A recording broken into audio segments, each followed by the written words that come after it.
vamos a realizar un ejercicio relacionado con el tema de datos agrupados, que es de alta importancia y amplio uso cuando se manipulan datos correspondientes a variables cuantitativas continuas.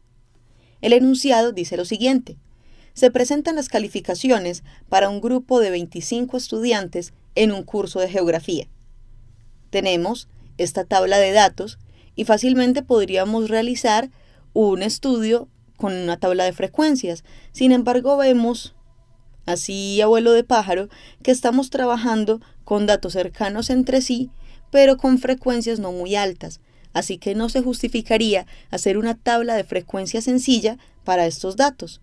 Entonces optaremos por agruparlos en intervalos de clases. Primero vamos a hallar el número de clases correspondientes a nuestra serie de datos. Según el método Sturges, se aplicaría la siguiente fórmula: k es igual a 1 más logaritmo base 2 de n, siendo k el número de clases y n el tamaño de nuestra muestra. El ejercicio nos indica que estamos tratando con 25 estudiantes, o sea que n es igual a 25. El logaritmo base 2 de 25 es igual a 4.64, más una unidad que se suma. Según la fórmula, obtenemos 5.64 intervalos. Ya que esto no es posible, truncamos el número a 5. Se aproxima la cifra de intervalos al entero inmediatamente anterior. Ahora, el método raíz de n aplica en este caso, ya que estamos tratando con una muestra relativamente pequeña. Entonces, el número de clases es igual a la raíz del tamaño muestral. La raíz de 25 es igual a 5. Hasta el momento, hemos coincidido con los resultados que nos ofrecen el método Sturges y el método raíz de n. Pasemos ahora al método empírico, que nos indica que el número de clases debe encontrarse entre 5 y 20.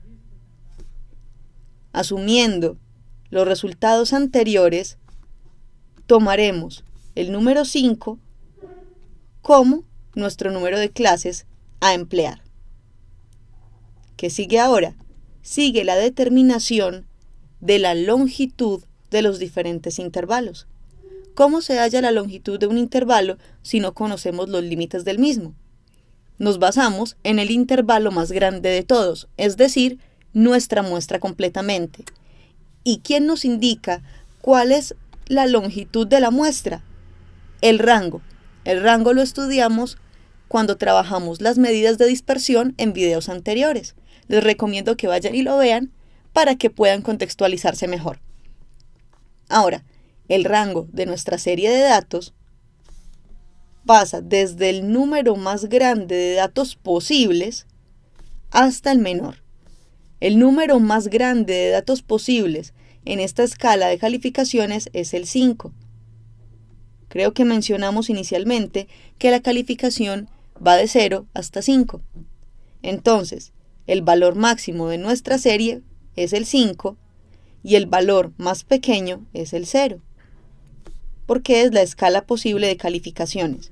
Entonces, el rango de datos está en 5 unidades, ya que es la diferencia entre el máximo y el mínimo posibles. Ahora, vamos a determinar la longitud del intervalo, que es igual al rango sobre el número de datos. El rango, ya lo hallamos, que es igual a 5, y el número de clases disponible es 5 también. Entonces, 5 sobre 5 es igual a una unidad. De este modo, podemos comenzar a trabajar con los valores para la determinación de intervalos. Recordemos que la longitud del intervalo es igual al límite superior menos el límite inferior. Entonces, el límite superior es igual al límite inferior más la longitud del intervalo que ya la hemos hallado, que es igual a una unidad. Para el primer intervalo, el valor inicial o el límite inferior es el 0. Sumándole a esto la longitud del intervalo, que es 1, nos encontramos con que el límite superior del intervalo es 1. Pasando al segundo intervalo, recordando que los intervalos son consecutivos y están unidos entre sí, asumiendo las mismas fórmulas, definimos el límite inferior como 1, y si le sumamos la longitud del intervalo, el límite superior es igual a 2. Para el tercer intervalo, límite inferior es 2, más la longitud del intervalo que es 1, el límite superior es igual a 3. Para el 4, límite inferior que es igual a 3, más la longitud del intervalo que es 1, nos encontramos con el límite superior igual a 4. Por último, límite inferior igual a 4 para el último intervalo, más 1, que es la longitud del intervalo. Esto es igual a 5. Vemos que el rango nos indica los valores mínimos y máximos que puede tener este sistema. Entonces, el límite inferior de nuestra serie de datos corresponde con el límite inferior del primer intervalo. Y el límite superior o valor máximo de nuestra serie de datos corresponde al límite superior del último intervalo. Pasemos ahora a organizar los intervalos en una tabla de frecuencias. ¿Cómo vamos a definirlos? De la siguiente manera. El primer intervalo comprende los valores que van entre 0 y 1, según acabamos de hallar. Entonces, nuestro primer intervalo comprende todos los valores que van entre 0 y 1, incluyendo el 0 e incluyendo el 1. El segundo, los valores que van entre 1 y 2. Pero como este intervalo ya contiene al 1, porque está cerrado, el que sigue debe ser abierto. Esto va desde 1 hasta 2. Y este intervalo comprenderá también el 2. Vemos que el primer intervalo es cerrado, este segundo es semiabierto, porque es abierto en 1, pero cerrado en 2. Cuando este valor está cerrado en este intervalo, el intervalo que sigue debe tenerlo abierto, es decir, este intervalo contiene al 2, entonces el que viene comprenderá los valores cercanos a 2, superiores a 2, pero no iguales a 2. Tenemos entonces otro intervalo semiabierto que va desde 2 hasta 3. 3 cerrado. El que sigue va desde 3 abierto hasta 4 cerrado. Y por último, el que va desde 4 abierto hasta 5 cerrado. Ahora sí, podemos hacer el conteo de datos y establecer nuestra tabla de frecuencias para datos agrupados. Comencemos con el primer intervalo, que va desde 0 hasta 1. Tenemos un dato, dos datos, ¿algún otro? Sí, 3 datos. Estos 3 datos están en el intervalo entre 0 y 1. Como este 1 estaba cerrado acá, este 1 ingresa en ese intervalo. Entonces, tenemos 3 datos para el primer intervalo y hasta el momento 3 datos contados. Seguimos entonces con los valores que van entre 1 y 2. Y tenemos un valor, 2 valores, 3 valores. Vamos entonces a ubicar el 3 en la frecuencia absoluta de este intervalo y un acumulado de 3 más 3 nuevos, 6 datos contados. Seguimos con los valores ubicados en el intervalo 2,3. Tenemos 1, 2, 3, 4 y 5 valores. Entonces ubicamos 5 en la frecuencia absoluta y en la frecuencia absoluta acumulada, el acumulado, 6 que llevamos más 5, 11 datos. Pasamos ahora al conteo de los datos que están entre 3 y 4. Empecemos. 1, 2, 3, 4, 5, 6, 7. Este se incluye porque el intervalo es cerrado en 4.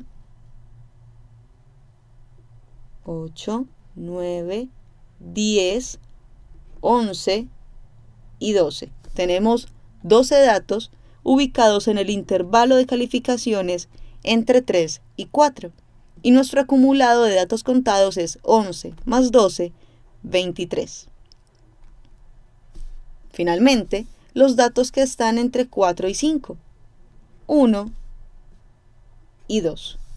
Tenemos solamente dos valores reportados y un acumulado de 23 más 2, 25 datos. Este valor coincide con el tamaño de la muestra, así que nuestro conteo estuvo bien realizado. Pasemos ahora al cálculo de las frecuencias relativas y relativa acumulada. Para el cálculo de esta frecuencia relativa tenemos en frecuencia absoluta 3 de 25 totales, esto es igual a 0.12, es decir, a un 12%. Igualmente para el intervalo entre 1 y 2, nada más tenemos 3 datos de 25 totales, o sea, 12%. En el tercer intervalo tenemos 5 datos de 25 totales, esto es igual a 0.2, o sea, 20%. En el cuarto intervalo, de 25 datos, 12 están ubicados en este intervalo. 12 sobre 25 da 0.48, es decir, 48%. Por último, el intervalo comprendido entre 4 y 5 solo contiene dos valores de 25 posibles. La relación entre estos dos, 2 sobre 25, me arroja un valor de 0,08, es decir, 8%. Vamos a ver si esta relación está bien establecida a través de la frecuencia relativa acumulada. Inicialmente tenemos un 12%, sumamos ahora 12 más 12, 24%, 24 más 20, 44%, 44 más 48, 92%, y 92 más 8, 100%. Hemos encontrado la tabla de frecuencias asociada a los distintos intervalos establecidos para esta tabla de frecuencias. Como es posible observar, estos datos son mucho más compactos, se encuentran más juntos entre sí, las categorías son un poco más amplias y eso nos permite visualizar de una mejor forma la información en la tabla de frecuencias. Pasaremos en el siguiente video a otro ejemplo que incluirá no solamente el cálculo de los intervalos de clase y de las longitudes de los intervalos, sino también, aparte de la tabla de frecuencias, la determinación del respectivo histograma.